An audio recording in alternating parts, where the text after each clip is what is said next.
Hello. So we're MediCooper. We wanted to actually create something that was more universal. So we wanted to address all rare diseases in general via a chatbot.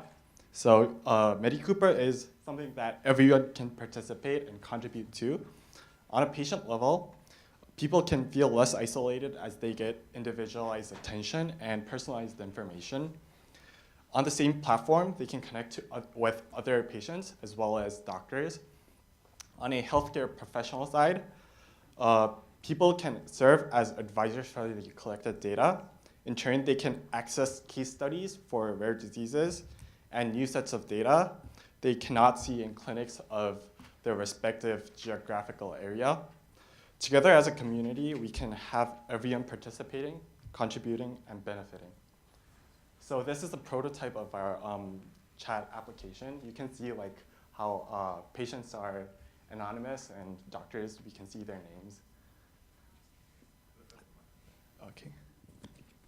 So the first feature that we added to the app is a personalized interaction with the app. Let's say a person has children with Turner's disease, and the parent is actually curious of how tall the children would grow. So we can ask that to the app, and it'll give us useful information about that.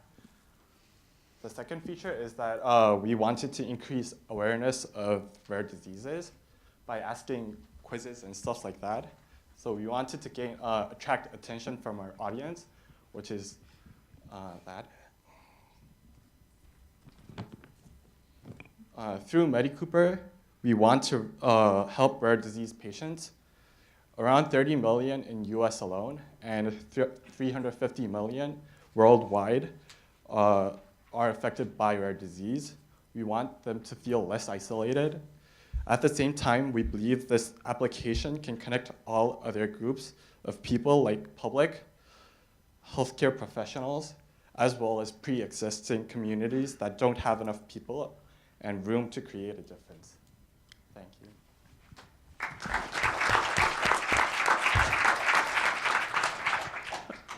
So have you, one of the challenges we heard about on Friday is sort of the ability to get to the diagnostic early. And so I'm curious if you've thought about building a front end on this that would allow people to actually maybe be more proactive about self-diagnosing through a series of system or kind of a quiz or whatever of symptoms, and that might direct them to where they can get more information.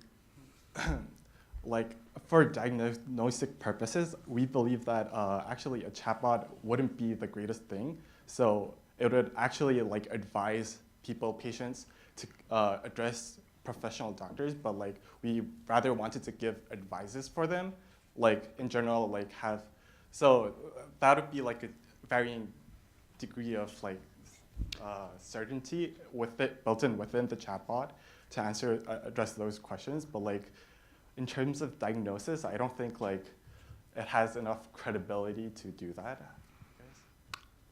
What about if you thought about coupling it with some of the genetic data collection systems that are going on out there right now to couple maybe something a little more tangibly definable clinically? Yeah, I guess that's a possibility. Okay. Yeah, to do that. What about liability issues for the physicians who log on and chat? So liability issues, I believe that could be addressed with machine learning algorithms, and that's I believe we can gather enough information to gather liability about something via chats that go on. So if chats keep building on, we're going to have a critical mass where to decide whether the data from the chat is reliable or not. And from that, we can actually like input useful information into the chatbot that can actually be served back to the patients. And following on from that, do you need FDA approval then for your app to give diagnosis and advice? Yeah, we believe so. Yeah. Thank you very much.